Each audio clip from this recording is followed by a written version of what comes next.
kita punya benteng yang lebih kokoh dari benteng Yeriko.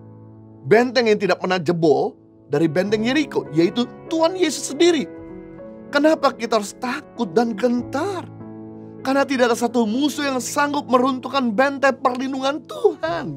Saya percaya ketika kita bersama dengan Tuhan, kita akan lakukan perkara yang besar.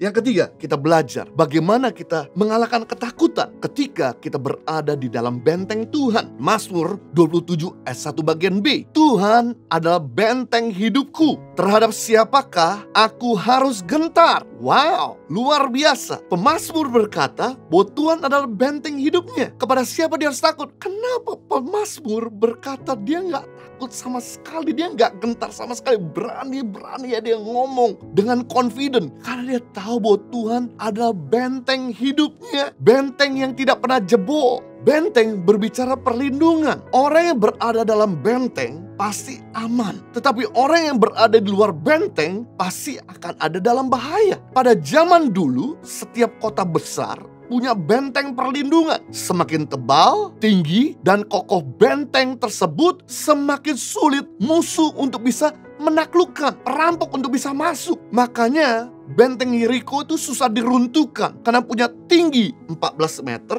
tebal 6 meter, dan dilapisi 2 double lapisan. Hal ini membuat tidak ada satu bangsa yang sanggup menaklukkan kota Yeriko. Hanya cuma Tuhan yang sanggup meruntuhkan tembok Yeriko. Benteng Yeriko yang tebal, 2 lapis. Nah, kita punya benteng yang lebih kokoh dari benteng Yeriko. Benteng yang tidak pernah jebol dari benteng Yeriko, yaitu Tuhan Yesus sendiri. Kenapa kita harus takut dan gentar? Karena tidak ada satu musuh yang sanggup meruntuhkan benteng perlindungan Tuhan. Makanya, jangan berada di luar benteng Tuhan. Maka kita akan jadi takut, kita akan jadi gentar, kita tidak punya kepastian, kita jadi cemas. Namun ketika kita berada di dalam benteng Tuhan, maka kita secure, kita jadi damai, kita jadi sukacita, kita akan jadi nyaman. Berada dalam benteng artinya berada dalam hadirat Tuhan. Ternyata kunci keberhasilan pemazmur ketika menghadapi musuh yang banyak, jiwa yang gundah gulana, ketakutan dan kegentaran adalah ketika mereka berada di dalam hadirat Tuhan. Ini membuat mereka jadi tenang, ini membuat mereka jadi confident, ini membuat mereka bisa melihat sudut pandang Tuhan. Ini bisa membuat mereka melihat bahwa musuh-musuhnya bisa dikalahkan karena bukan mereka yang berperang, tapi Tuhan yang berperang. Seperti Gideon ketika sedang harus berhadapan dengan 135.000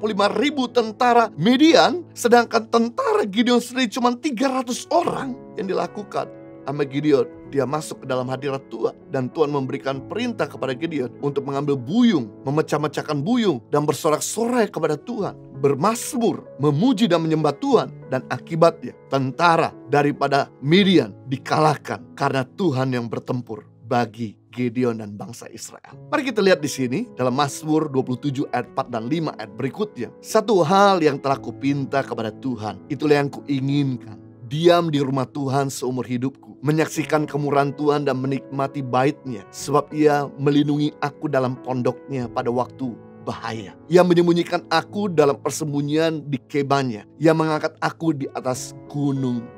Rahasia hidup pemazmur, rahasia keberhasilan pemazmur, sehingga mereka bisa berani menghadapi tantangan dan badai kehidupan karena dia selalu berada dalam rumah Tuhan. Artinya berada diam dalam hadirat Tuhan. Pemazmur minta satu hal. Dia nggak minta banyak hal. Pemazmur tidak minta kekayaan, tidak minta popularitas, tidak minta kemenangan, tidak minta umur panjang dan sebagainya. Yang pemazmur minta yaitu satu hal, selalu berada dalam hadirat Tuhan. Ini yang membuat dia secure. Ini yang membuat dia yakin bahwa Tuhan yang akan bekerja segala-galanya bagi mereka. Nah, saya mau kasih tahu di sini ada keuntungan daripada orang-orang yang berada dalam hadirat Tuhan. Yang pertama, keuntungan kalau kita berada dalam hadirat Tuhan senantiasa akan menyaksikan berkat Tuhan bagi kehidupan kita. Bukan menyaksikan berkat Tuhan bagi kehidupan orang lain. Akan menyaksikan mujizat Tuhan dalam kehidupan kita. Bukan menyaksikan mujizat Tuhan bagi kehidupan orang lain. Akan menyaksikan kesembuhan Tuhan bagi hidup kita. Bukan menyaksikan kesembuhan Tuhan bagi orang lain. Kita akan menikmati secara pribadi pengalaman dengan Tuhan. Yang kedua, keuntungan kalau kita berada dalam hadirat Tuhan, menikmati Tuhan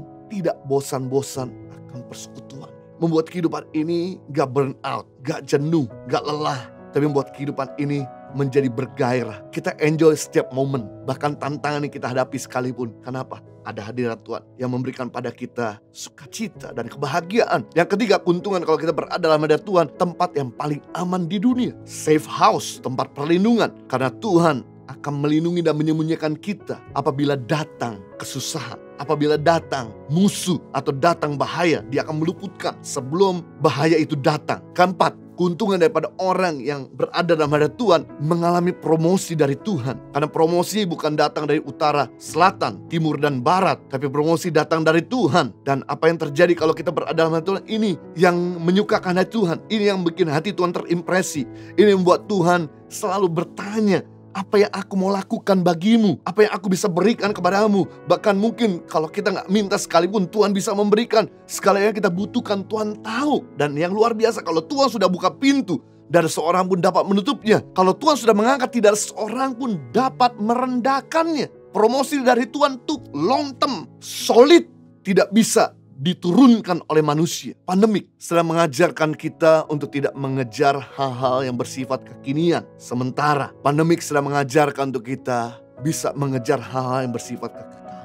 Tidak ada cara lain untuk kita bisa mendapatkan kekekalan selain bersama dengan Tuhan. Kalau bisnismu mau long term, rumah tanggamu mau long term, karirmu mau long term, pelayananmu mau long term, kita punya kesehatan mau long term, yang kita perlakukan adalah kita perlu berada dalam hadirat Tuhan. Kita selalu ada bersama dengan Tuhan dan persekutuannya. Mari punya hubungan, serang jadwal pribadimu, serang jadwal padat pribadimu, dan punya hubungan dengan Tuhan secara pribadi. Punya saat teduh pribadi dengan Tuhan. Ini penting, karena ini merupakan sumber kekuatan bagi diri kita ketika menghadapi begitu banyak persoalan yang numpuk di bahu kita.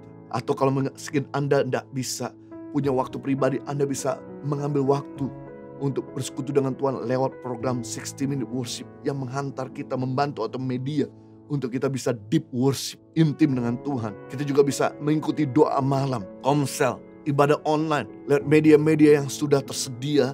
Ini membantu kita untuk bisa melewati musim kehidupan ini dengan kemenangan. Saya percaya ketika kita bersama dengan Tuhan, kita akan lakukan perkara yang besar.